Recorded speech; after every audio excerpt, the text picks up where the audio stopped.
سب سے پہلے حضرت مفکر اسلام شہزادہ غوث اعظم ڈاکٹر پیر سید عبد القادر جیلانی شاہ صاحب کی ویڈیوز کو حاصل کرنے کے لیے جیلانی میڈیا کے یوٹیوب چینل کو سبسکرائب کریں اور بیل آئیکن کلک کریں۔ ویڈیوز اچھی لگے تو تھمز اپ دیں۔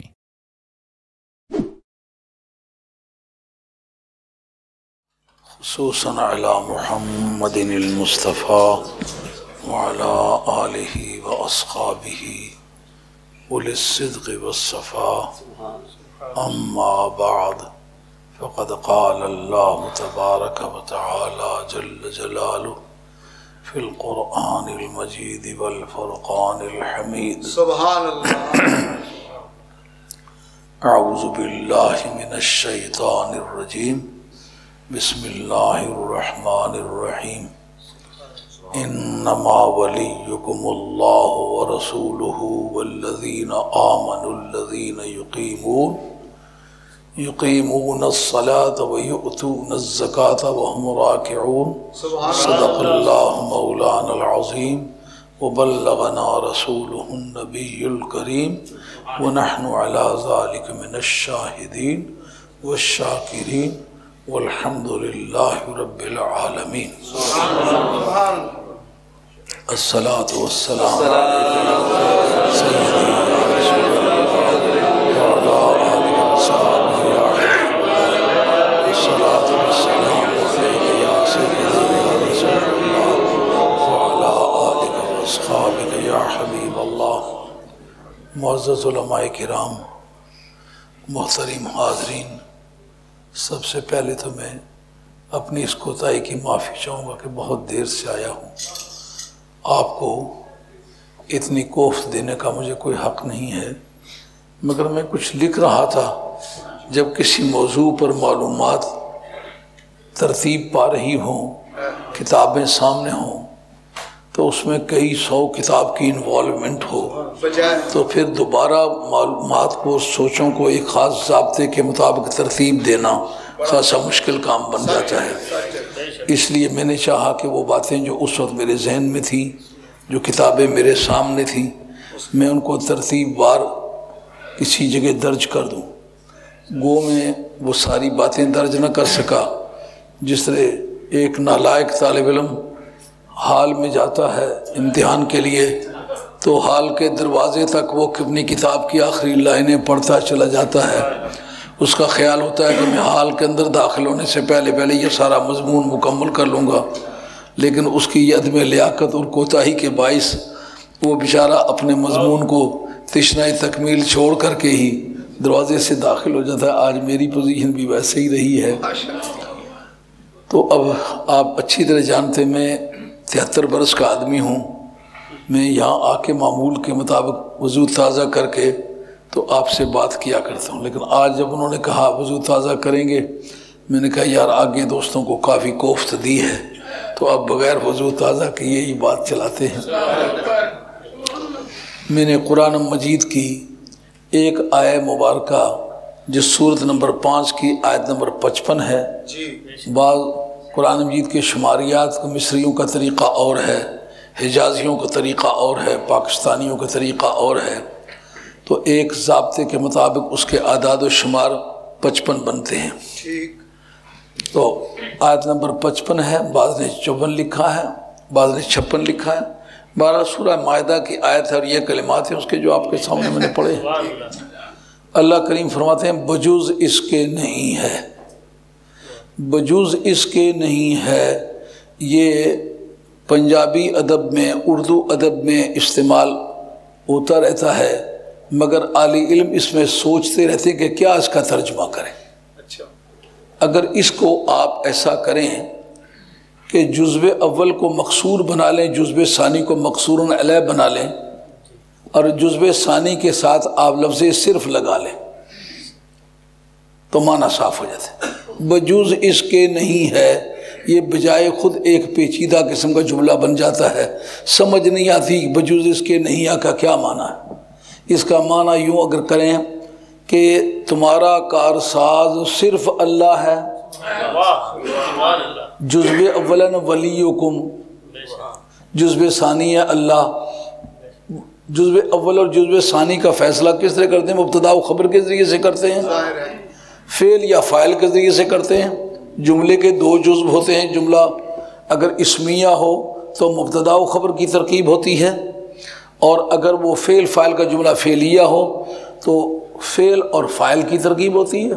یہ دو ترکیبیں عربی ادب میں مشہور ہیں، جس کو آپ اگر پہچانتے ہوں تو پھر تو بہت ہی اچھا رہے گا، لیکن میں ایسے کہتا ہوں آپ کو گنتی کر کے آپ جزو اول جو پہلا جزو آتا ہے اس کو چھوڑ دیں۔ انما کی کسر ہمیشہ اس طرح ہوتی ہے، جزو ثانی مقصور علیہ ہوتا ہے۔ پہلا جزو کیا ہے؟ ولیکم، یہ مبتدا ہے، ولیو مبتدا مرفوع بضم لفظ مضاف، کم ضمیر خطاب مضاف الیہ اوست مجرور محلن، اللہ خبر اوست مرفوع بضم لفظ، اس طرح آگے واو اور فی عاطفہ ہے، ورسولہ اس کا عطف جو ہے اللہ پر ہے، یعنی تمہارا کام بنانے والا اللہ ہے اور اس کا رسول ہے، اور وہ ایمان والے ہیں کہ جو نماز قائم کرتے ہیں اور وہ زکوٰۃ ادا کرتے ہیں اس حالت میں کہ وہ رکوع کر رہے ہوں۔ تو جو اسباب نزول کا سسٹم ہے اس میں یہ بات جاننی چاہیے کہ ہر آیت کا شان نزول مفسرین کے نزدیک ضروری نہیں ہوتا۔ بہت ساری ایسی آیات ہیں کہ جن کا شان نزول کچھ نہیں بیان کیا گیا لیکن اس کے معنی متعین ہے۔ شان نزول کا پھر کیا فائدہ ہوگا؟ بعض اہل علم نے کہا ہے اس کا کوئی فائدہ نہیں، اس لیے کہ یہ ہسٹوریکل فیکٹ ہے، یہ تاریخی قسم کی ہے، لا طائل تحتہ، اس کے نیچے کوئی مقصد پنہا نہیں ہے، مگر یہ کوتاہی ہے۔ اہل علم نے اس پر تنقیدی تبصرہ کیا ہے کہ جس وقت کوئی سبب پایا جائے جس پر وہ آیت نازل ہو، اس سبب کو آپ اجماع امت کے ذریعے سے بھی خارج نہیں کر سکتے۔ اس طرح وہ آیت جو ہے جس کا میں نے تلاوت کی ہے اس کا شان نزول جناب مولا مرتضیٰ ہے۔ اس میں کوئی کتنا بھی بڑا مفسر ہے، کتنا بھی ناراض ہے، علی کا نام نہیں سننا چاہتا، لیکن لگام دے کے نا منوائیں گے اس سے کہ یہ بات مانو، تمہیں ماننا پڑے گا کہ حضرت علی مرتضیٰ کو نکالا نہیں جا سکتا، سبب نزول حضرت مولا مرتضیٰ۔ اب اس کے سبب نزول ہونے کا ایک فائدہ اصولیوں کی اصطلاح میں کسی چیز کے حکم کے سبب کا کیا نام ہے؟ اس کا نام ہے دلالت النص، جس کو انگریزی میں کہتے ہیں ریشو ڈیسیڈنڈائی، یعنی ایک حکم اس آیت کے اندر ہے، وہ سبب جو ذکر میں آیا ہے وہ علت حکم ہے، اب قیامت تک وہ مضمون چلے، لیکن اس سبب نزول کو تسلیم کرنا پڑے گا کہ وہ وجہ ہے حکم کی، اور جو اس کے اندر حکم ہے حکم کے طور پر لگایا جائے گا۔ اب اس کا فائدہ کیا ہوگا؟ جس جگہ وہ سبب پیدا ہو جائے گا اس جگہ اس آیت کا حکم لوٹ لوٹ کے آتا رہے گا۔ اب اس جگہ اللہ تعالیٰ نے یہ بات فرمائی ہے کہ تمہارا کام بنانے والا، ولی کا جتنے بھی ترجمے وہ سارے یہاں کیے جا سکتے ہیں، لیکن پیچھے ایک بحث چلی آ رہی ہے کہ وہ مسلمان جو ہیں وہ اللہ کے راستے میں لڑتے ہیں، لا یخافون لومۃ لائم، ملامت کرنے والوں کی ملامت کی پرواہ نہیں کرتے۔ تو جب ساری دنیا کے ساتھ انہوں نے جنگ چھیڑ لیا تو ان کا کام کون بنائے گا؟ کا کام بنانا اللہ کا کام ہے، اس لیے یہاں ولی کا معنی کارساز کا ہے۔ ما لکم من دون اللہ من ولی ولا نصیر، عام طور پر ترجمہ تمہارا کوئی کام بنانے والا نہیں، یہ وہی ہے نا کام بنانے والا، اسی کا یہی لفظ ہے نا، تمہارا کوئی ولی نہیں، تو وہ تمہارا کیا ہوا ترجمہ ہم استعمال کرتے ہیں کہ تمہارا کارساز کون ہے، کام بنانے والا کون ہے، بگڑے ہوئے کام بنانے والا کون ہے، بگڑی بنانے والا کون ہے، مشکلیں حل کرنے والا کون ہے؟ کا ایک تو اللہ ہے، اللہ کا اس میں ذاتی لیا ہے، اس کا کیا مقصد ہے؟ یعنی ذات پروردگار کی کسی صفت پر کام بنانے کو مدار نہیں قرار دیا گیا، جس کا مطلب اس کی ذات ہے بلا لحاظ صفات کے، جو اس کی ذات بخت ہے نا وہ کارساز ہے۔ ہاں ذات بخت، اس کے لیے یہ سوچنے کی ضرورت نہیں کہ کرم کا وقت ہے تو کرم کرے گا، غضب کا وقت ہے تو کرے گا، کہا اس کی ذات ہے، ذات تمام صفات کی جامع ہے، وہ اپنی کسی بھی صفت کو کسی موقع پر استعمال کر سکتا ہے۔ سبحان اللہ، سبحان اللہ، سبحان اللہ، کیا بات۔ اس کے بعد رسول کا نام لیا، اس رسول کا اصلی نام نامی اس میں گرامی محمد ہے صلی اللہ علیہ وسلم۔ زمین پر اس کو اکثر محمد کہتے ہیں، آسمان پر اسے احمد کہتے ہیں۔ نہ احمد استعمال کیا نہ محمد استعمال کیا، رسول کیوں استعمال کیا؟ اس پر بیضاوی کا ایک قاعدہ آپ ذہن میں رکھ لیں، فَإِنَّ تَرَتُّبَ الْحُكْمِ عَلَى الْوَصْفِ يُشْعِرُ بِعِلِّيَّتِهِ لَهُ، یہ عبارت ہے بیضاوی کی۔ مثلا کسی وقت کوئی حکم جو ہے وہ کسی وصف پر مرتب ہو تو اس وصف کو اس حکم کے لیے علت کا درجہ حاصل ہوتا ہے۔ حکم کیا مرتب ہوا ہے؟ کارسازی کرتا ہے، مرتب کس پر ہوا؟ رسول پر۔ اس جگہ ہمیں دیکھنا ہوگا یہاں وہ کارسازی جو کرتا ہے نا وہ محمد بن کے نہیں کرتا، وہ احمد بن کے نہیں کرتا، وہ مزمل بن کے نہیں کرتا، وہ مدثر بن کر کے نہیں کرتا، وہ ظاہری زندگی کی پابندی کے ساتھ نہیں کرتا، وہ قبر کی پابندی کے ساتھ نہیں کرتا۔ کارسازی کرتا ہے تو کس ٹائٹل کے تحت؟ رسول کے تحت۔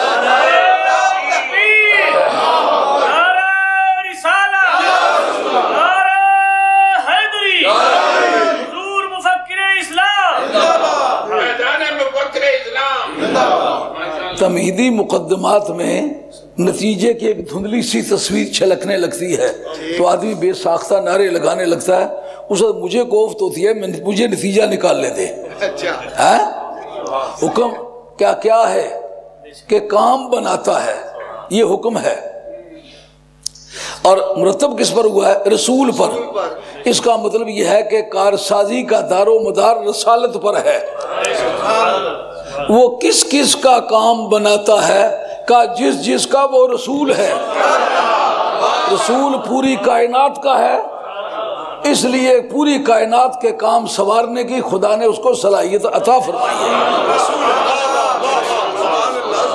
کیا اس میں کسی جن، کسی فرشتے، کسی انسان، کسی حیوان، کسی مخلوق کی کوئی تحدید ہے، کوئی لیمیٹیشن ہے؟ کوئی نہیں۔ اس کا مطلب ہر ایک کی مشکل آسان کر سکتا ہے، ہر ایک کی بگڑی بنا سکتا ہے۔ طریقہ بتلایا کون سی طریقے سے کرتا ہے؟ کا میتھڈالوجی کی بھی کوئی پابندی نہیں، جس کا معنی یا رسول جس طرح چاہے، جب چاہے، جہاں چاہے، جس مشکل کو چاہے، جس حالت میں چاہے وہ حل کر سکتا ہے۔ یہ لفظ رسولہ میں ہے۔ کب تک حل کر سکتا ہے؟ کہ جب تک رسول ہے۔ سمجھے گی بات؟ رسالت کے ٹائٹل سے یہ بات طے ہو گئی کہ نبی کی جورسڈکشن کی لمٹ کیا ہے۔ کہ جب تک رسالت زندہ ہے، مشکل کشائی زندہ ہے، تو میرے نبی کی رسالت دنیا میں بھی زندہ ہے، قبر میں بھی زندہ ہے، برزخ میں بھی زندہ ہے، قیامت میں بھی زندہ ہے۔ اس لیے میرے نبی کی مشکل کشائی کے راستے میں کوئی ٹائم نہیں۔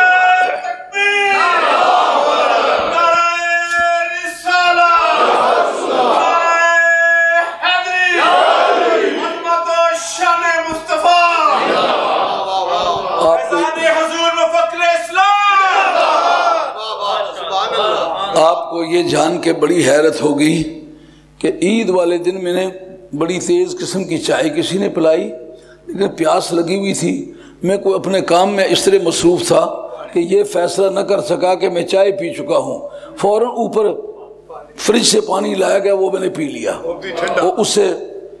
اس سے میرا گلا بیٹھ گیا۔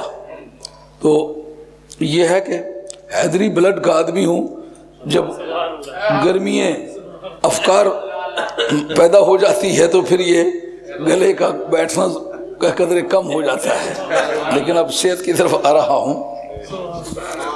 میرے جیسی عمر کا آدمی ایک مرتبہ گر جائے نا تو جس طرح زبرہ شیر کے سامنے گر کے نہ ہمت توڑ دیتا ہے، میری عمر کا آدمی پھر ایک مرتبہ کسی اس بیماری کے ہاتھ لگ جائے تو اس کی ہمت ٹوٹ جاتی، لیٹ جاتا ہے۔ لیکن جب تک سانس کرنگ میں تب تک بین بجا، جب تک زندگی ہے آخری لمحے تک سرکار کے مشن کی خدمت کرنی ہے۔ زندگی بیگانی امانت ہے، سپرد کرنی ہے، جب وہ چاہے گا لے لے گا، لیکن جب تک سانس آتے جاتے ہیں ہتھیار ڈالنے کا پروگرام نہیں ہے۔ ہاں اللہ قبول فرمائے۔ عرض ہے رسول پر بھی یہ بات آئی نا، اب رسول کوئی نیا نہیں آئے گا، اس لیے یہ مشکل کشائی کا دروازہ تو صرف مدینے والی سرکار کی بارگاہ میں کھلا ہوا ہے۔ لیکن کہا وہ ایمان والے جو ان عقیدہ صحیح رکھنے والے، نمازیں پڑھنے والے اور حالت رکوع میں زکوٰۃ دے دینے والے، وہ بھی تمہارے کارساز ہیں۔ اس کا مطلب یہ ہوا حضرت علی مرتضیٰ کو اس آیت کے مضمون سے آپ نکال نہیں سکتے، آپ کو ماننا پڑے گا۔ جیسا حضرت فاروق فرماتے ہیں رضی اللہ تعالیٰ عنہ، اعوذ باللہ من مودلۃ لیس لہا علی، مولا کریم مجھے اس مصیبت تک زندہ نہ رکھیو کہ مشکل تو ہو پر مشکل کشا نہ ہو۔ مولا مرتضیٰ کی زندگی تک ہی زندہ رہنا چاہتا ہوں۔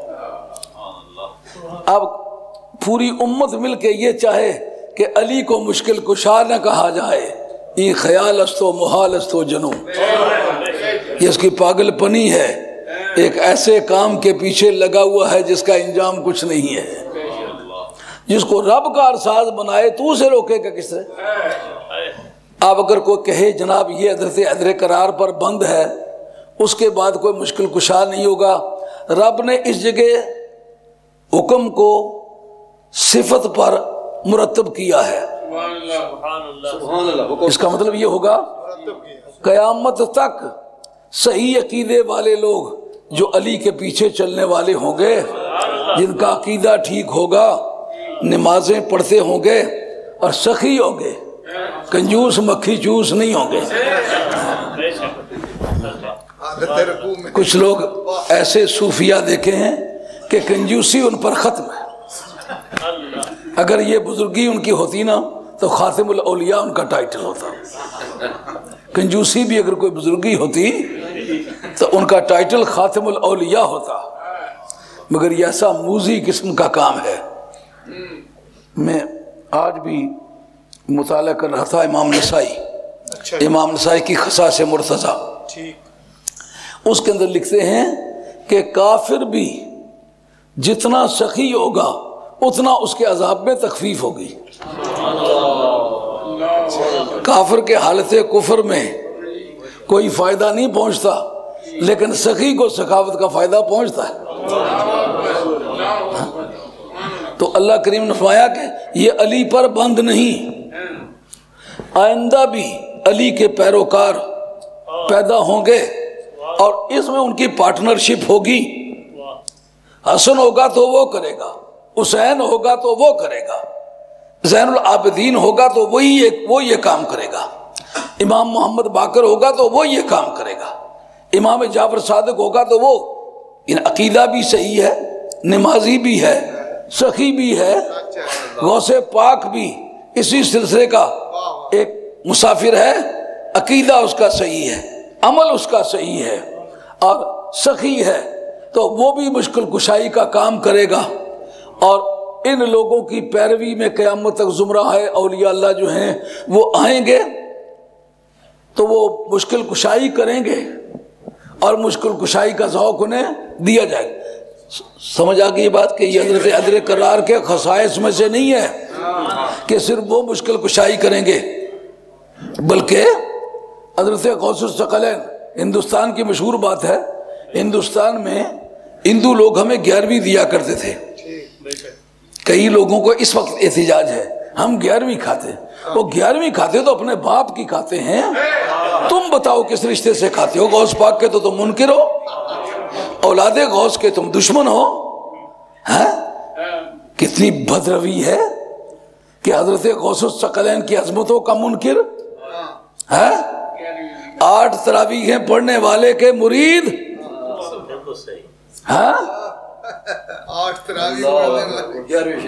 قادری کہلاتے ہو، میرا خیال ہے قادر آباد کے رہنے والے ہو اس نسبت سے. اچھا کتنے ظلم کی بات ہے. یار دارا بودنو حب سکندر داشتن، 11ویں ادھر سے لینا اور بھابھیوں کے دروازے پر بیٹھ کے کھانا. چھے دلاور است دزدے کے بکف چراغ دارت، ایک چوری اور دوسرا سینہ زوری. ہندو لوگ ہمیں 11ویں دیا کرتے تھے. ان سے پوچھا وہ 11ویں تم کیوں دیتے ہو؟ ان کا ہندوستان کا جو ایک بڑا راجہ تھا وہ کہیں اپنی بیگم کو لے کر کے ہاتھی پر سوار کر کے، دونوں بیوی میاں اپنے اپنے ہاتھیوں پر جا رہے تھے. راستے میں راہزنوں نے، قزاقوں نے گھیر لیا. جب اس کی عورت کی بے حرمتی کرنے لگے تو اس نے اپنے گروہوں کو پکارا.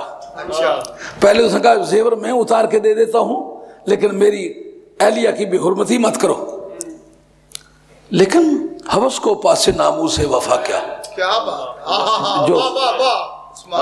جو جرائم پیشہ ہو اس کو کیا پاس ہوتا ہے کہ کوئی عزت والا ہے یا کوئی بے عزت ہے.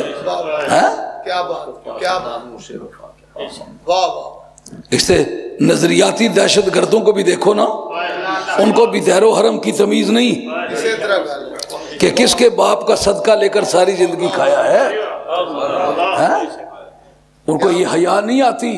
کپڑے جو پہنے ہوئے ہیں سرکار بغداد کی 11ویں کے پہنے ہوئے ہیں اور غوث پاک کی اولاد کے ساتھ الجھ رہے ہیں. حوث کو پاس ناموس سے وفا کیا. نظریاتی دہشت گرد، نظریاتی دہشت گردوں کی انجمن وہ کسی ضابطے اور کسی احساس کی پابند نہیں ہوتی. ان کے ضمیر میں مردگی آ گئی ہوتی ہے. افرأیت من اتخذ الہہ ہواہ، آپ نے نہیں دیکھا جس نے اپنی خواہشات کو اپنا معبود بنا لیا ہے؟ ان کے نزدیک نشیب و فراز کا کوئی فرق نہیں، دیر و حرم کا کوئی فرق نہیں، حلال و حرام کا کوئی فرق نہیں. وہ ایک بڑا مزاحیہ نگار قسم کا شاعر تھا، اس نے کسی جلسے میں پڑھا تھا نہ ان الذین نہ ان الذین.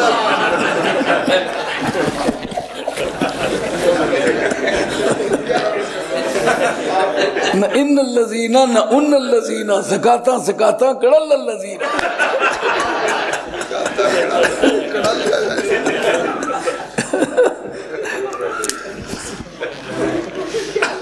تو وہ ہندو راجہ جو ہے اس نے کافی ان کو کہا یار میں ایک ذی عزت آدمی ہوں، میری عزت پہ ہاتھ نہ ڈالا.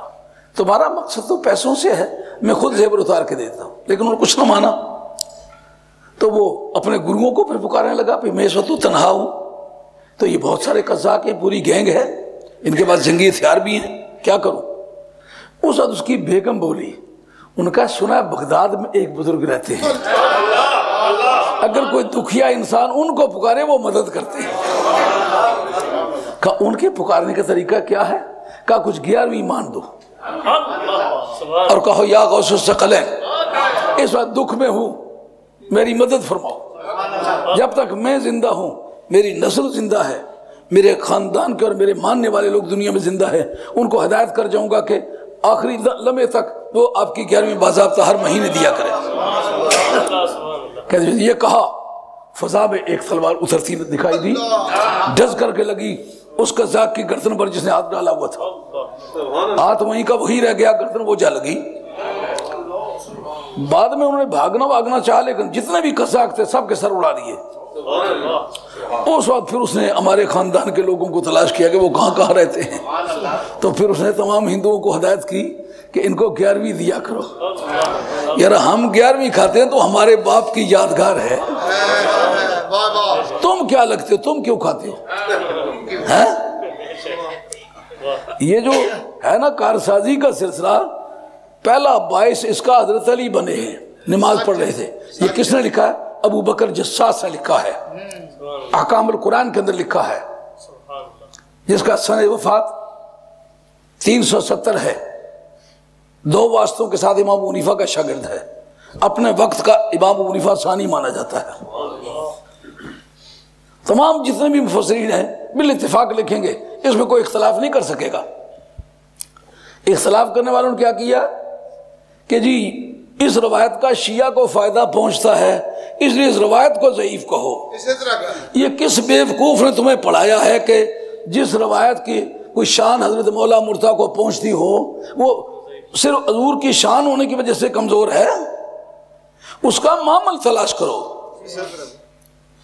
شیعہ نے اس سے یہ ثابت کرنا چاہا کہ حضرت حیدر کرار جو ہیں یہ خلیفہ بلا فضل ہیں، صدیق اکبر، فاروق اعظم، عثمان غنی رضی اللہ تعالیٰ عنہم اجمعین یہ جو ہیں یہ خلیفے نہیں ہیں، یہ جھوٹے موٹے بادشاہ ہیں۔ یہ شیعہ کا جملہ ہم اس پر غور کریں گے، کس سے ثابت کرتے ہو؟ خلافت کی کون سی بحث ہے اس میں؟ اس میں تو ان کے تقدس کو بیان کیا گیا کہ ان کو اللہ تعالیٰ نے یہ روحانی صلاحیتیں عطا فرمائی ہیں۔ خلافت کی بحث ہوتی تو پھر تم بحث کرتے، اور اگر اس کے اندر معنی خلافت کے ہوتے تو سب سے پہلے جناب مولا مرتضیٰ کو پتہ ہوتا۔ حضرت حیدر کرار کبھی صدیق اکبر رضی اللہ عنہ کے ہاتھ پر بیعت خلافت نہ فرماتے۔ بہت خوب۔ اگر جناب حیدر کرار نے خود بیعت خلافت فرمائی ہے تو پھر شیعہ کا یہ استدلال باطل ہے۔ تم شیعہ کا رد کرو کہ شیعہ کا بہانہ بنا کے مولا مرتضیٰ کے فضائل کے منکر بنتے ہو۔ بات سمجھائی نہیں آئی؟ پھر حضرت فاروق اعظم رضی اللہ عنہ کے ہاتھ پر آپ نے بیعت فرمائی، پھر حضرت عثمان غنی کے ہاتھ پر بیعت فرمائی، پھر اصولی طور پر جتنی جنگیں حضرت صدیق اکبر کے رضی اللہ عنہ کے دور میں لڑی گئیں جناب حیدر کرار نے باضابطہ طور اس پر شرکت فرمائی، اور مال غنیمت میں جو حصہ ان کو دیا گیا انہوں نے قبول کیا۔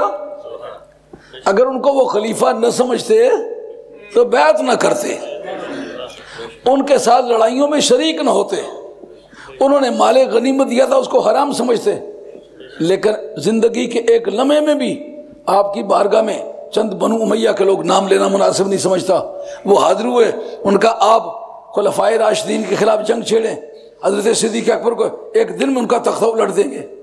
آپ نے میں نے ان کے ساتھ بیعت کی ہے، اور یہ تم جس بات کی درس دیتے ہو یہ منافقت ہے۔ میں بزدل آدمی نہیں ہوں کہ میں ڈر کے کسی کے ہاتھ پر ہاتھ رکھ دیا ہے۔ ان کو خلیفہ رسول جان کے ان کو خلیفہ مانا ہے، ان کے ہاتھ پر بیعت کی ہے، حتیٰ کہ پہلی مرتبہ لفظ رافضی جو استعمال ہوا ہے یہ علماء نے نہیں استعمال کیا، صحابہ نے نہیں استعمال کیا، خلفاء نے نہیں استعمال کیا، تابعین نے نہیں استعمال کیا۔ کس نے کیا ہے؟ حضرت زید بن علی نے۔ اچھا، ہاں، زید بن علی کون ہے؟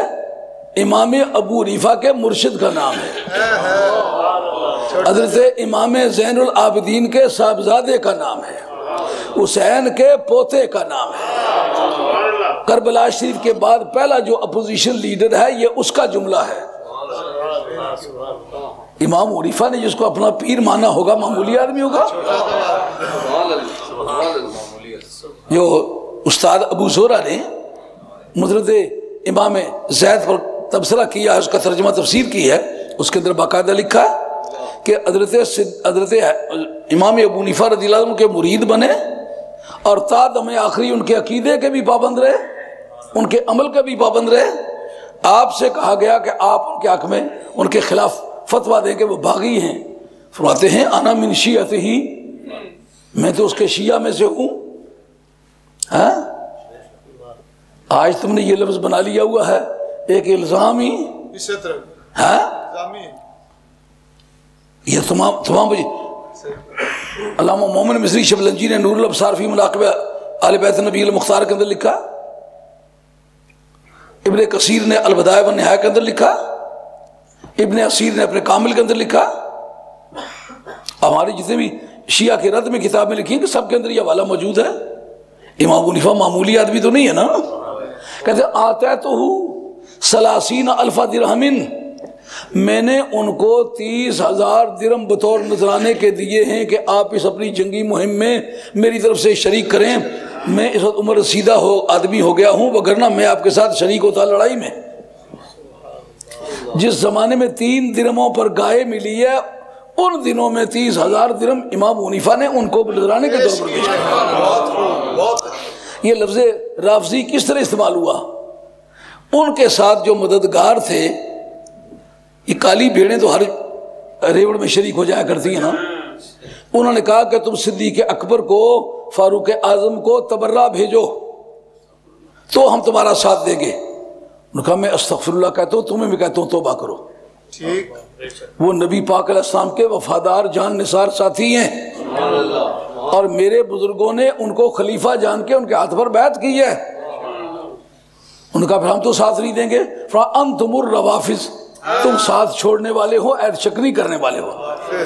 آج تک شیعہ اس لفظ کو گھبراہٹ سے کیوں سنتے ہیں کہ پہلی مرتبہ حضرت زید بن علی نے، جو پہلا اپوزیشن لیڈر تھا کربلا شریف کے بعد، اس سید نے استعمال کیا ہے۔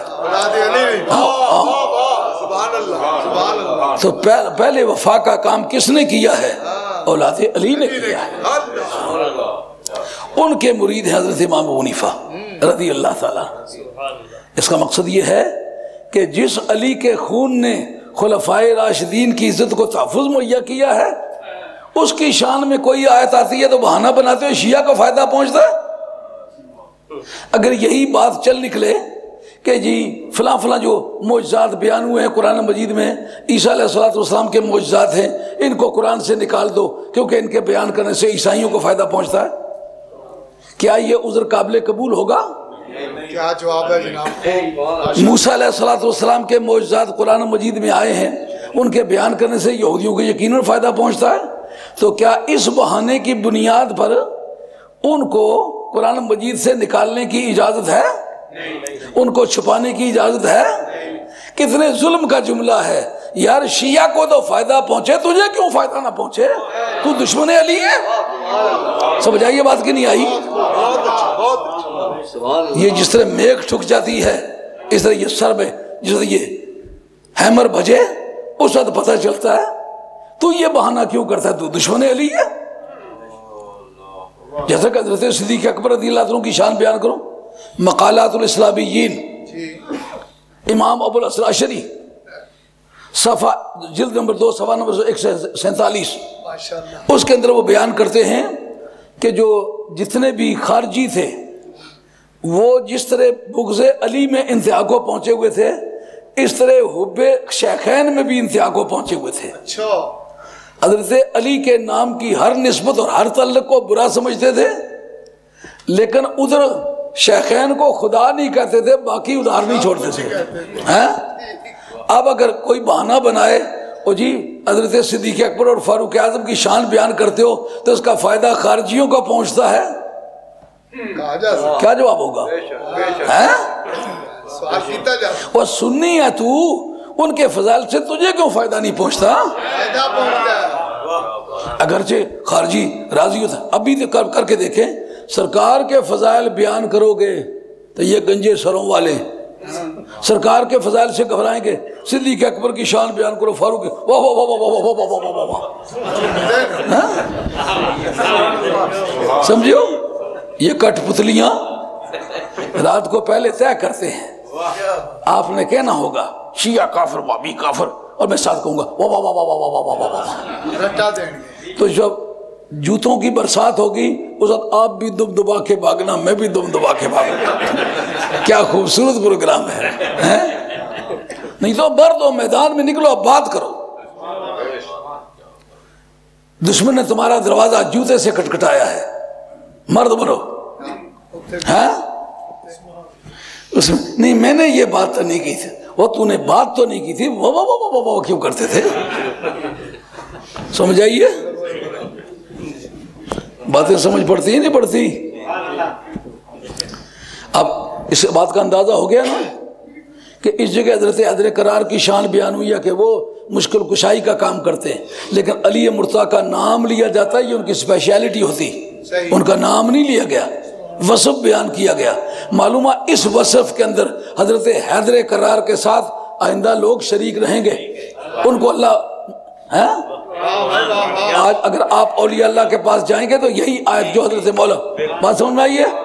اب میں اسی طرح آپ سے پوچھتا ہوں سَيُجَنَّبُهَا الْأَتْقَى الَّذِي يُؤْتِي مَالَهُ يَتَزَكَّى وَمَا لِأَحَدٍ عِندَهُ مِن نِعْمَةٍ تُجْزَىٰ۔ اس کا سبب نزول تو جناب صدیق اکبر ہیں۔ خصوصیت کی دلیل کیا جی؟ کیوں اس کو جزئی حقیقی مشخص بناتا پھرتا ہے؟ یہ تو کلی ہے۔ تو کلی کے حکم سے جزئی کی تخصیص نکالنا یہ عقل والے کا کام ہے؟ جا کسی اسپتال میں، پاگلوں کے اسپتال میں جا کے علاج کروا۔ جزئی حقیقی مشخص اسے کہتے ہیں جو اشتراک کو قبول نہ کرے۔ سمجھ آئیے؟ جیسا میرا نام سید عبدالقادر جیلانی میرے گھر والوں نے رکھا، کوئی اور اپنے گھر میں رکھے تو رکھے، میرے گھر والوں نے پھر سید عبدالقادر جیلانی کے نام سے کسی دوسرے کا نام نہیں رکھا۔ کیوں؟ جزئی حقیقی مشخص اشتراک کو، پارٹنرشپ کو قبول نہیں کرتی ہے جی۔ اگر پارٹنرشپ قبول کرے تو جزئی حقیقی مشخص نہیں ہے۔ قرآن نے وہ جو قاعدہ بیان کیا ہے فَإِنَّ تَرَتُّبَ الْحُكْمِ عَلَى الْوَصْفِ يُشْعِرُ بِعِلِّيَّتِهِ لَهُ، حکم وصف پر مرتب ہو تو اس کی پھر خصوصیت نہیں رہتی، بلکہ جس وقت بھی وہ وصف پیدا ہو جائے حکم لوٹ لوٹ کے آگے آگے۔ سمجھ آئیے؟ جس طرح سمجھ آئیے؟ اس طرح حضرت صدیق اکبر کا نام تو نہیں لیا گیا نا رضی اللہ تعالیٰ عنہ، وصف بیان کیا گیا ہے، آگے بتایا گیا ہے وَسَيُجَنَّبُهَا الْأَتْقَى الَّذِي اتقا موصوف ہو کر اللہ بمثلہ خیش اس کی صفت واقع ہوگا، تو صفت واقع ہو کر کے آگے بیان کرتا ہے یوتی مالہ یتزکا، وہ اس لیے خرچ کرتا ہے مال تاکہ وہ پاک ہو جائے، تو پھر یہ صفت ہوگی نا۔ صدیق اکبر کا نام تو نہیں لے گیا، وصف پر حکم مرتب ہوا نا۔ ایسے اتقا کو بچائے گا جو راہ مولا میں مال خرچ کرتا ہے تاکہ وہ پاک ہو جائے، تو اس کا معنی یہ ہوگا ہر وہ آدمی جو متقی ہوگا راہ مولا میں اگر اس نیت سے مال خرچ کرے گا تو اس آیت کے ضمن میں وہ بھی آئے گا۔ اس کی خصوصیت ثابت کرنا چاہے کرے گا کہ جی نازل ان کے حق میں ہوئی ہے، اور نازل ان کے حق میں ہوئی ہے۔ میں تمہیں پوچھتا ہوں، حضرت سیدہ عائشہ طیبہ طاہرہ سلام اللہ علیہا آپ پر بے ایمان و منافقین نے تہمت لگائی، اور اس کے بعد 18 آیتیں نازل ہوئیں، حضرت سیدہ عائشہ کا نام لے لیا جاتا رضی اللہ تعالیٰ عنہ، تو پھر تو ان کی خصوصیت ہو جاتی۔ اب اگر قیامت تک کوئی جھوٹا الزام کسی کو تہمت کے طور پر بدکاری کا الزام دے ثابت نہ کر سکے تو وہ جو درے مارنے والی حد ہے قیامت تک لگتی رہے گی کہ نہیں لگتی رہے گی؟ کہ جی کہے وہ یہ ان کی خصوصیت ہے، ان کے حق میں نازل ہوئی تھی، اور کس پاگل نے تمہیں بتایا ہے حق میں نازل ہونا وجہ خصوصیت ہے؟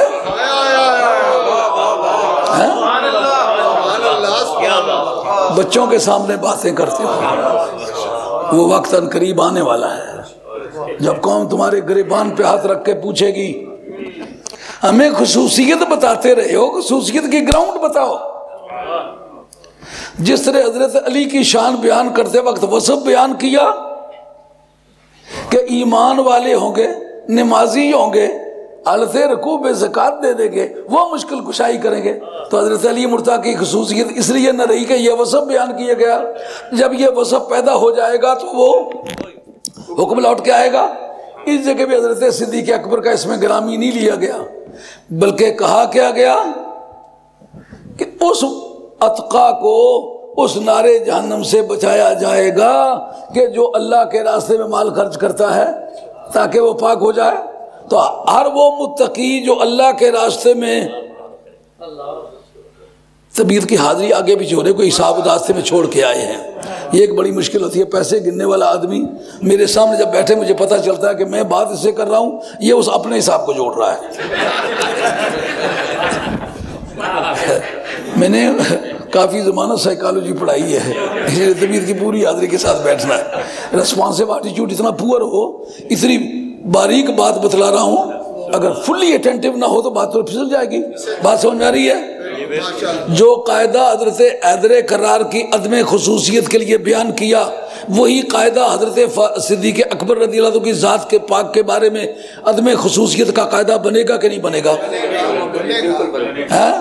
اس میں حکم کیا لگا کہ جہنم سے بچایا جائے گا، لگا کس پر؟ ایسے متقی پر جو اللہ کے راستے میں مال خرچ کرتا ہے۔ تو اس کا مطلب یہ ہے کہ جب بھی کوئی متقی اللہ کے راستے میں اس کی رضا کے لیے مال خرچ کرے گا تو یہ جو صدیق اکبر والا حکم ہے یہی اس پر لگے گا۔ ہاں، جیسا مثال پیش کی ہے کہ حضرت سیدہ کی ذات پاک پر تہمت لگائی گئی، ثابت نہ ہو سکی، مجرم کو تہمت دینے والے جتنے بھی لوگ تھے ان سب کو 80 درے مارنے کا حکم ہوا۔ تو اب اس میں خصوصیت ہے جناب سیدہ کی، جب بھی کوئی یہ بات کرے گا سمجھا کی بات؟ خصوصیت کس طرح ثابت کرتے ہوئے بچوں کے ساتھ باتیں کر رہے ہو، سمجھا یہ بات کری؟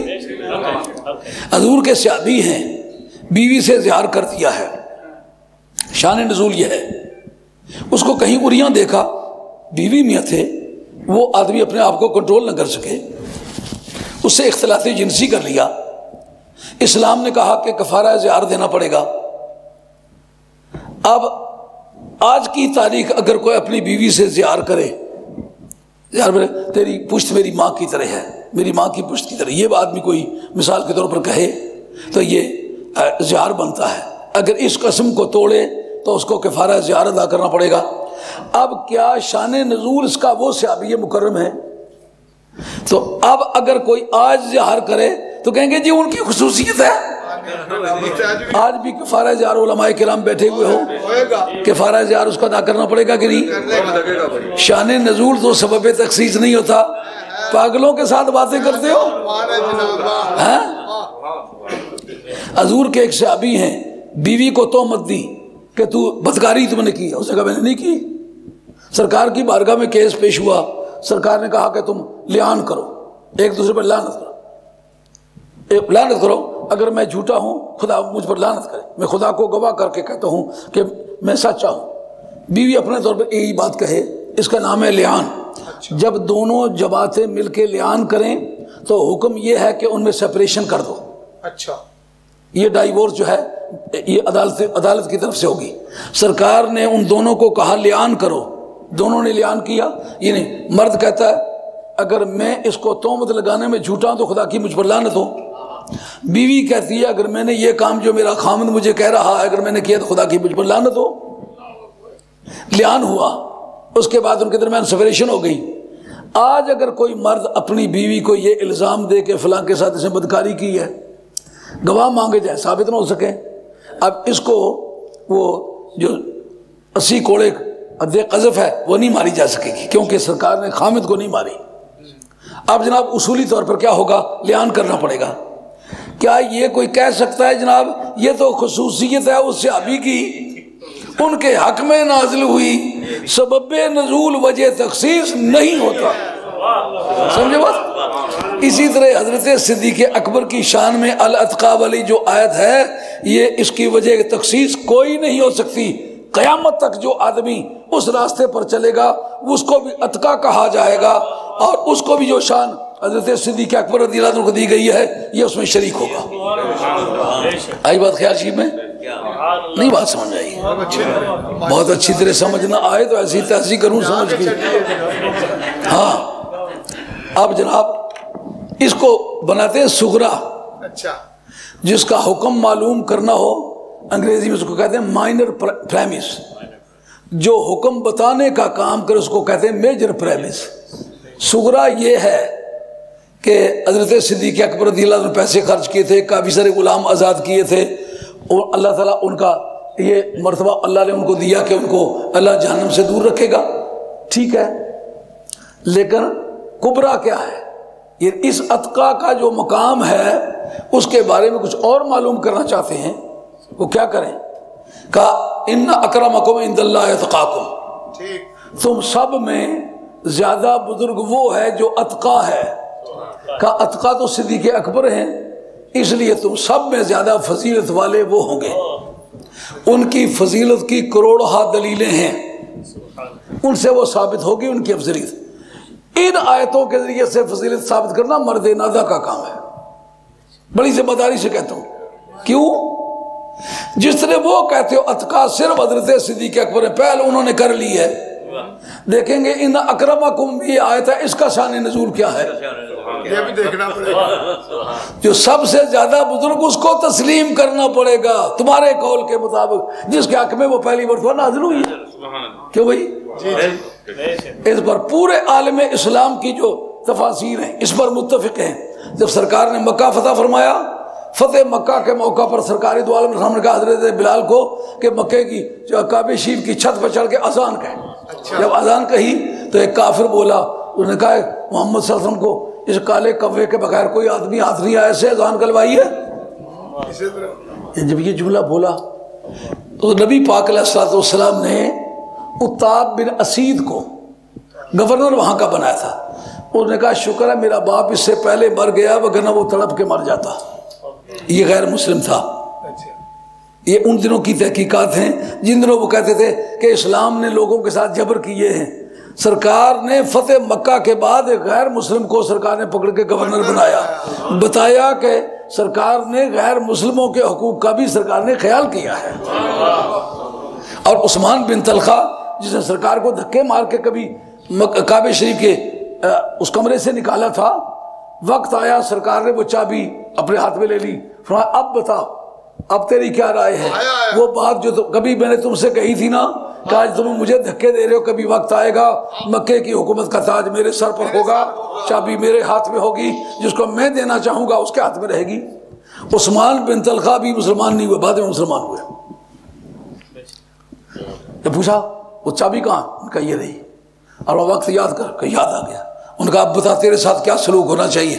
ان کا میں نے جو کیا تھا وہ میری شان کے لائق تھا، آپ اپنی شان کے لائق کریں۔ سرکار نے وہ چابی واپس دے دی، فرمایا کافروں کے ہاتھ کی دی ہوئی تھی، واپس ہو گئی تھی، آج میں دیتا ہوں، طالب ایک اور تجھے لینے والا کوئی نہیں آئے۔ جناب یہ سارے بولے، ابو سفیان ابھی مسلمان نہیں ہوئے تھے، وہ کہتے ہیں رائے میری بھی یہی ہے کہ یہ بہت بدصورت آدمی ہے، اس کو کعبے کی چھت پہ کیوں چڑھایا ہے؟ اس وقت جبریل امی آئے، انہوں نے کہا ان اکرمکم عند اللہ اتقاکم، یہ جس کو کہتے ہو نا یہ گھٹیا ہے، یہ بڑا بزرگ شخص ہے، یہ تو سب سے زیادہ متقی ہے۔ اگر الاتقا ادھر حضرت صدیق اکبر بازی لے گئے تمہارے قول کے مطابق، تو یہاں اکرموں میں بلال بازی لے گئے ہیں۔ لیکن حقیقت نہ یہ حضرت بلال حبشی کی خصوصیت ہے، نہ وہ صدیق اکبر کی خصوصیت۔ بات سمجھ آئی ہے؟ فن تفسیر کی روح سے کسی سبب نزول کو جب تک کوئی اور قرینہ موجود نہ ہو اس وقت تک خصوصیت نہیں دی جا سکتی۔ کسی جگہ میں نے ان دنوں بات کی تو کہتے ہیں کہ انما یرید اللہ لیذھب عنکم الرجس، اس میں آپ ان 5 شخصیوں کی تخصیص کرتے ہیں تو شان نزول ہی تو سبب ہے۔ میں نے کہا شان نزول کی وجہ سے نہیں کہ پھر تمہیں غلط فہمی ہے، سیکھو۔ سرکار نے جو چادر ڈالی ہے نا اور کسی کو گھسنے نہیں دیا، یہ وجہ تخصیص ہے۔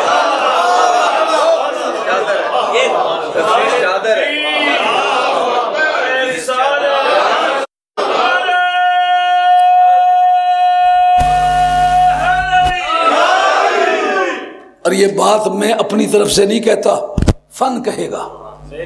اور اس امام طحاوی نے شرح مشکل الآثار میں جہاں انہوں نے یہ بحث بڑی طولانی لکھی ہے، انہوں نے کہا حضور کے اقربا سارے ہی ہوں لیکن آیت تطہیر سے یہ جو 5 شخصیتیں 5.25 بھی نہیں ہے، 5 ہی ہیں۔ وجہ تخصیص کیا ہے؟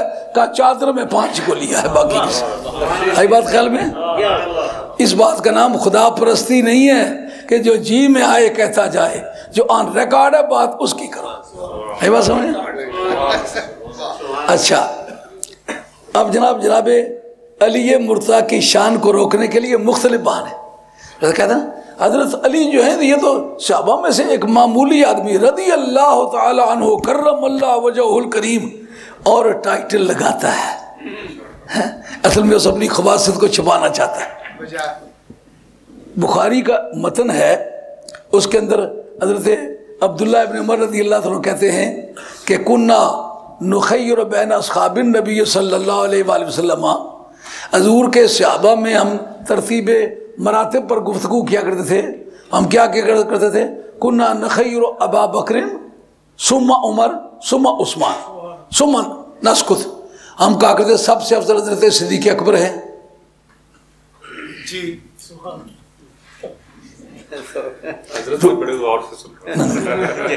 آپ کی آنکھوں میں جو غیر حاضری لگ رہی ہے، میں اس غور کو تسلیم نہیں کروں گا.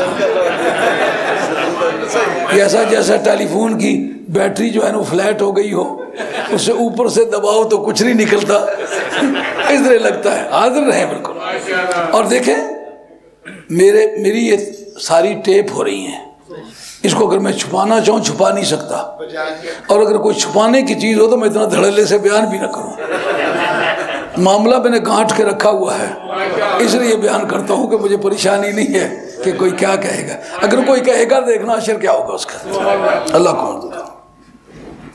باتیں جو میں نے کی وہ ٹی وی پر کی ہوئی ہیں، عام جلسوں میں کرتا ہوں، پھر میں اپنی بات کو چھپا تو نہیں سکتا. کہتے ہیں حضرت صدیق اکبر سے لے کر کے رضی اللہ تعالیٰ عنہ تو حضرت عثمان غنی رضی اللہ عنہ کو ایک دوسرے کو فضیلت دیا کرتے تھے، لیکن جناب حیدر کرار کا نام نہیں لیا. کاش کہ میں وہ لایا ہوتا حضرت مولا علی قاری کی مرکات شرح مشکات. انہوں نے کہا کہ دراصل امت میں اور آل بیت میں عموم خصوص من وجہ ہے، بلکہ عموم خصوص مطلق ہے کہ ہر فرد آل بیت کا امت ہے، لیکن ہر فرد امت کا آل بیت نہیں ہے. جسے آپ کہیں غوث اور کتب، ہر غوث اور کتب یہ مومن ہیں، لیکن ہر مومن غوث اور کتب نہیں ہے. وہ کہتے ہیں کہ اہل بیت کے احکام اخص ہیں، وہ امت کی بات کر رہے تھے. سمجھو بات، وہ امت کی بات کر رہے، اہل بیت کی بات نہیں کر رہے تھے. پھر اہل بیت کے بارے میں کس طرح سمجھ لیا کہ یہ اہل بیت کے بارے میں نہیں کر رہے تھے؟ یہ میرے ہاتھ میں اٹھی ہوئی ہے کتاب، یہ سید سلیمان بن ابراہیم کندوزی حنفی رحمۃ اللہ تعالیٰ کی کتاب ہے، ینابیع المودع اس کا نام ہے. اس کا صفحہ 178 ہے. حضرت ابو وائل رضی اللہ تعالیٰ یہ تابعین میں سے ہیں. جس وقت حضرت فاروق اعظم نے پولیس ڈپارٹمنٹ ریز کیا تھا تو پہلے انچارج حضرت ابو ہریرہ رضی اللہ تعالیٰ تھے، اور دوسرے اس کے انچارج ابو وائل تھے. ابو وائل بڑے ذمہ دار تابعی تھے. کسی وقت فاروق اعظم رضی اللہ عنہ نے ان کو ڈائریکٹر آف ججز مقرر کیا تھا. بڑا آدمی ہے. یہ حضرت عبداللہ ابن عمر رضی اللہ عنہ کے خاص شاگردوں سے بھی ہیں. اس جگہ ابو وائل کہتے ہیں کہ قال کنا اذا عددنا اصحاب النبی صلی اللہ علیہ وسلم قلنا ابو بکر و عمر و عثمان، کہ حضرت عبداللہ ابن عمر کہا کرتے تھے ہم جس وقت صحابہ کا نام لیا کرتے تھے تو پہلے صدیق اکبر کا نام لیا کرتے تھے، پھر فاروق اعظم کا نام لیا کرتے تھے، پھر عثمان غنی کا نام لیا کرتے تھے، اور اس کے بعد ہم چھوڑ دیا کرتے تھے. اس فقال رجل لابن عمر، ایک آدمی کھڑا ہو گیا، انہوں نے کہا بہت مرتبہ آپ کی زبان سے صدیق اکبر کا اسم گرامی سنا ہے، فاروق اعظم کا نام سنا ہے، عثمان غنی کا نام سنا ہے، علی مرتضیٰ کے بارے میں آپ کی کیا رائے ہے؟ سمجھا کہ سوال؟ یہ بات کھٹکی. اس کا مقصد یہ ہے صحابہ اور تابعین میں اگر کوئی صف اول کا نام لے، مولا مرتضیٰ کا نام چھوڑے تو وہ پھر اس کے بارے میں مشکوک رائے پیدا ہو جاتی تھی. ان کا اس کی وضاحت کریں. ان کا فعلی ما ہوا، بتاؤ علی کے بارے میں تمہارا کیا رائے ہے؟ قال ان علی من آل البیت لا یقاس بہ احد، کہ حضرت علی جو ہیں وہ تو آل بیت میں سے ہیں، ان کے برابر کا تو کوئی نہیں ہے. جی وَمَعَ رسول اللہ صلی اللہ علیہ وسلم فی درجتہ ہی، وہ تو نبی کریم علیہ الصلوۃ والسلام کے ساتھ ہوں گے، اسی کلاس میں ہوں گے جنت میں جس جگہ سرکار ہوں گے. اور اس پر محب الدین طبری نے واضح طور پر لکھا کہ یا علی انت فی قصری، جس محل میں جنت میں ہوں گا تیرا ڈیرا بھی وہیں ہوگا. لیکن اس پر یہ آیت پیش کرتے ہیں، اس پر یہ آیت پیش کرتے ہیں. کہتے الذین آمنوا واتبعتهم ذریتهم بایمان الحقنا بهم ذریتهم وما التناهم من عمل من شیء. سورہ طور کی آیت نمبر 21. وہ لوگ جو ایمان لائے، اس کی ترکیب ناوی خاصی مشکل ہے، اس وقت نہیں بتاتا کیونکہ کسی وقت ایسا بھی معاملہ آنے والا ہے کہ جو اکھاڑے میں پوچھوں گا تو 100 مرتبہ بھی دیکھی ہوئی ہوگی تو الجھ جائے گا بندہ. الذین آمنوا واتبعتهم ذریتهم، وہ لوگ جو ایمان لائے اور ان کی اولادوں نے ان کی پیروی کی. کیا کریں گے ہم؟ الحقنا بہم ذریتهم، قیامت کے دن ہم ان کی اولادوں کو ان باپوں کے ساتھ ملائیں گے. وما التناهم من عملهم من شیء، تو جن باپوں کی کلاس میں ان کی کمزور اولاد کو لے جائیں گے ان باپوں کے اعمال میں سے کٹوتی نہیں کریں گے. یعنی حضرت صدیق اکبر رضی اللہ عنہ کی اولاد پاک ہوگی، اگر عقیدے میں انہوں نے پیروی کی حضرت صدیق اکبر کی، عمل ان جیسے نہیں بھی ہو سکے، صدیق اکبر کے ساتھ ہوں گے. فاروق اعظم رضی اللہ عنہ کی اولاد ہوگی، عقیدہ فاروق اعظم والا رکھا، عمل فاروق اعظم جیسے ان کے لیے ممکن نہ تھے، قیامت کے میدان میں جناب فاروق اعظم کے وسیلہ جلیلہ سے فاروق اعظم کے ساتھ ہوں گے. حضرت عثمان غنی کی اولاد حضرت عثمان غنی رضی اللہ عنہ کے ساتھ ہوگی، لیکن مدینے والی سرکار کی اولاد مدینے والے کے ساتھ ہوگی. کیوں بھائی؟ خاتون جنت سرکار کے ساتھ ہوں گی کہ نہیں ہوگی؟ حسن و حسین ساتھ ہوں گے کہ نہیں ہوں گے؟ علی مرتضیٰ کو سرکار نے خود فرمایا کہ یا علیو انت فی قصری، کہ جنت میں جس محل میں میرا قیام ہوگا اسی محل میں تیرا قیام ہوگا. اچھا آگے وہ بیان کرتے ہیں فی کنوز دقائق نحن آل بیت فلا یقاس بنا احد، ہم جو آل بیت ہیں ہمارے اوپر کسی کو قیاس نہیں کیا جا سکتا. علامہ دہلوی نے، یہ میرے پاس کتاب میں اتفاقاً لے آیا ہوں، کسی مطالعے کے لیے ضرورت تھی، اس میں مسند الفردوس علامہ دہلوی اور حضرت انس حدیث کے راوی ہیں، سرکار کا فرمانا ہے نحن آل بیت فلا یقاس بنا احد. پوری دنیا میں آپ کے پیر و مرشد کی جتنے بھی خلیفے ہیں وہ حضرت پیر صاحب کی اولاد کے برابر سمجھے جاتے ہیں؟ نہیں سمجھے جاتے نا. کیوں؟ وہ ان کا خون ہے. ان سب لوگوں نے ان سے استفادہ کیا ہے. اپنے پیر کی اولاد کو اپنے مقابلے میں معظم سمجھنا پڑے گا. تو جب پوری دنیا کے پیروں کی اولاد ان کے مریدوں سے افضل ہے تو سرکار تاجدار مدینہ علیہ السلام پوری سمجھائی بات. آگے دہلوی کے اندر یہ مسند الفردوس دہلوی کے اندر یہ حدیث بھی موجود ہے، نحنو بنو عبد المطلب سادات آل الجنہ، ہم جو اولاد بنو مطلب میں سے ہیں جنت کے ہم سردار ہوں گے. کون کون ہوں گے یہ یا رسول اللہ صلی اللہ علیہ وسلم؟ کہتے ہیں وفی سنن ابن ماجہ انس ابن مالک، سنن ابن ماجہ کے اندر بھی حدیث ہے حضرت انس رضی اللہ عنہ کی، چونکہ لگاتار 10 سال سرکار کی خدمت میں رہے نا، اس لیے صحت حدیث میں ان کا بڑا پایا تو صحیح ہوتا ہے. کہتے ہیں سرکار کی بارگاہ میں قال سمیت رسول اللہ صلی اللہ علیہ وسلم یقول، سرکار نے یہ بات فرمائی کہ نخنو ولد عبد المطلب سادات آل الجنہ، ہم جو عبد المطلب کی اولاد میں سے ہیں جنت میں ہم سردار ہوں گے. جی کون کون ہوگا؟ کہا انا، میں سردار ہوں گا، وہ حمزہ سردار ہوگا، وہ علی سردار ہوگا، وہ جعفر اور جعفر طیار سردار ہوگا، والحسن والحسین، حسن سردار ہوگا، حسین سردار ہوگا، والمہدی اور امام مہدی آخر زمان سردار ہوگا. بات خیال میں آئی ہے؟ اچھا یہ کہہ سکتا جی یہ کتاب میں نے کبھی دیکھی نہیں، کبھی سنی نہیں. جنابی المودع یہ زیادہ مشہور کتاب نہیں ہے، آئیے آپ کو مشہور سنا دیتے ہیں.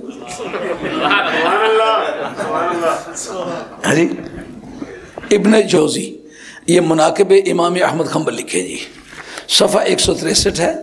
ملاحظہ فرمائیے کہ اس مقام پر حضرت امام احمد حنبل سے کیا پوچھا گیا اور انہوں نے کیا جواب دیا. بغداد شریف ایک محلہ جس کا نام ہے کرخیہ، وہاں کرخ کے رہنے والے لوگ آ کر آباد ہوئے، اس محلے کا نام ہی کرخیہ ہے. ویسے کوئی بھی آدمی اس صوبہ کرخ کا رہنے والا ہو اس کو بھی کرخی کہتے ہیں، جیسا کہ ابوالحسن کرخی ہیں وغیرہ وغیرہ. اس جگہ آپ کے وہ صاحبزادے جن کا نام ہے عبداللہ، جنہوں نے حضرت امام احمد بن حنبل کے مسند کو ترتیب دیا ہے، وہ کہتے ہیں کہ فجاءت طائفۃ من الکرخیہ، کرخیہ محلے کے کچھ لوگ آئے، فذکروا خلافت ابی بکر و خلافت عمر و خلافت عثمان، ان خلفائے راشدین کے اسماء پاک انہوں نے لیے، ان کی خلافت کا ذکر کیا۔ کہتے ہیں وذکروا خلافت علی بن ابی طالب، جناب حیدر کرار کی خلافت کا بھی ذکر کیا۔ فزادوا و اطالوا، کافی زیادہ باتیں انہوں نے لمبی چوڑی باتیں کی۔ اس کے بعد کہتے فرفع ابی راسہ الیہم، اس حضرت عبداللہ کہتے ہیں میرے ابا جی نے ان کی طرف سر اٹھا کے دیکھا، ان کرخیہ کے لوگوں کی طرف، کہتے ہیں فقال یا ہؤلاء، کہو جوانو سنو بات، قد اکثرتم القول فی علی والخلافہ، تم نے علی کا بھی لیا اور خلافت کے بارے میں بھی کافی باتیں کی ہیں۔ ان الخلافت لم تزین علیا، خلافت نے علی کو زینت نہیں بخشی، بل علی زینہا، علی نے خلافت کو زینت بخشی۔ علی نے خلافت کو زینت بخشی۔ جیسا ہمارے علماء عقائد بحث چھیڑتے نا کہ باقی انبیاء علیہ السلام کو نبوت اور رسالت ملی تو ان نبیوں کا درجہ بلند ہو گیا، لیکن سرکار کو نبوت اور رسالت ملی تو سرکار کا درجہ نہیں بلند ہوا، نبوت اور رسالت کو نیا مقام مل گیا۔ علامہ بیضاوی کے شارحین نے بھی اس آیت کے تحت یکادو زیتوہا یضیء ولو لم تمسسہ نار، اس کے تحت لکھا ہے قریب ہے کہ اس کا تیل روشنی دے جبکہ آگ نے اس کو نہ بھی چھوا ہو۔ تیل سے مراد کیا ہے؟ حقیقت حقہ محمدیہ، آگ نے نہ بھی چھوا ہو، یعنی آپ کو نبوت نہ بھی مرحمت کی گئی ہو، آپ کو نبوت رسالت نہ بھی دی گئی ہو، تو پھر بھی پوری کائنات کی سروری کا تاج سرکار کے سر پر ہے۔ اس کے تحت رکھیں، سمجھ آئی بات؟ آگے کہتے ہیں جب یہ بات چلتے چلتے آگے گئی، اس وقت حدیث سفینہ آپ نے بیان کی۔ حدیث سفینہ اس حدیث کا نام ہے جو سرکار نے فرمایا الخلافت من بعدی 30 سنۃ، میرے بعد 30 برس تک خلافت رہے گی۔ اس کے راوی حضرت سفینہ رضی اللہ عنہ ہیں، اس لیے جب حدیث سفینہ کہیں تو اس کا مطلب وہ حدیث بیان ہوئی ہوگی جس میں سرکار دو عالم علیہ السلام کے بعد خلافت کے 30 برس کے پیریڈ کا ذکر ہے، وہ حدیث ہے۔ اب دیکھ لیجیے، وہ سنیے کیا کہتے ہیں۔ حدیث سفینہ بیان ہوئی تو اس وقت میں نے جناب امام احمد حنبل سے سوال کیا، فقلت تو یا ابا، یہ ہائے وقفی ہے، عام طور پر بے تکلفی میں یہ عرب استعمال، یا ابا نہیں بچے بات ڈیڈی یا ابا جی، ما تقول فی التفضیل، افضلیت کے بارے میں آپ کی کیا رائے ہے؟ ان کا قال فی الخلافت ابو بکر و عمر و عثمان، ان کا افضل خلافت کے چیپٹر میں سب سے افضل خلیفہ جو ہے پہلی امتوں میں بھی اس امت میں صدیق اکبر ہے، اور دوسرا خلیفہ ہو کر جو سب سے افضل ہے پہلی امتوں میں بھی اس امت میں بھی وہ فاروق اعظم ہے، اور تیسرا خلیفہ ہو کر پہلی امتوں میں بھی اس امت میں بھی سب سے افضل یہ ہے، کیونکہ کنتم خیر امت، ساری امتوں کے مقابلے میں یہ امت افضل ہے، اور اس امت میں سے وہ افضل ہے، تو افضل کا افضل ہوتا ہے، فائدہ کیا ہے؟ افضل کا افضل ہوتا ہے۔ اچھا، اس وقت کہتے ہیں فقلت فعلی ابن ابی طالب، تو آپ نے جناب حیدر کرار کا نام نہیں لیا تفضیل میں، ان کا یا بنیا علی ابن ابی طالب من آل البیت لا یقاس بہم احد، علی تو آل بیت میں سے، ان کے ساتھ کسی کا موازنہ نہیں ہے۔ کیوں جناب؟ جو بات حضرت عبداللہ بن عمر نے کہی تھی وہی امام احمد حنبل نے کہی کہ نہیں، ابھی سنی نہیں، متریری ماج چمچے بنڈنے پر اچھا نا، بوٹیاں ساریاں سکیاں کی دینی، متریریاں سارے کہیں مچھلی ماری تھلو پانی کٹی دے دینی۔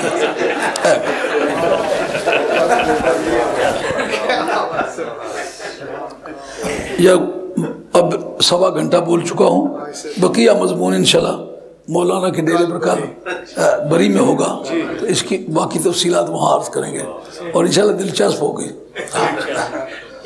اور جیسا وہ زخموں پہ نمک لگایا جاتا ہے نا تو آدمی بہت بے چین ہوتا ہے۔ کئی لوگ میری یہ تقریر سنیں گے نا تو ان کے زخموں میں نمک لگے گا، لیکن مجھے گھبراہٹ اس لیے نہیں کہ میں کتاب کے ریکارڈ سے بات کر رہا ہوں، اور ایسی بات نہیں کہ جو کسی غیر معتبر کی ہو۔ ایک بات پوچھیں گے 100 بات بتاؤں گا انشاءاللہ۔ یہ بھی بے چینی نہیں ہے مجھے کہ پوچھیں گے تو ایک بات میں بتا چکا ہوں، یہ کل آپ کو پتہ چل جائے گا کہ میں نے جو بات بتائی ہے ایک آدھ بات ہی مجھے یاد ہے، جو میں نے کافی کام کیا ہوا ہے۔ اب آپ سے اجازت چاہتا ہوں، اپنی نیک دعاؤں میں یاد رکھیں۔ کعبہ شریف کے اندر مولا مرتضیٰ کا پیدا ہونا اتنے لوگوں سے روایت ہے کہ اس کو جھوٹا کہنے کا کوئی چانس نہیں۔ دنیا میں ہر انسان پابند ہے کہ حق کا ساتھ دے، حق پابند ہے کہ علی کا ساتھ دے۔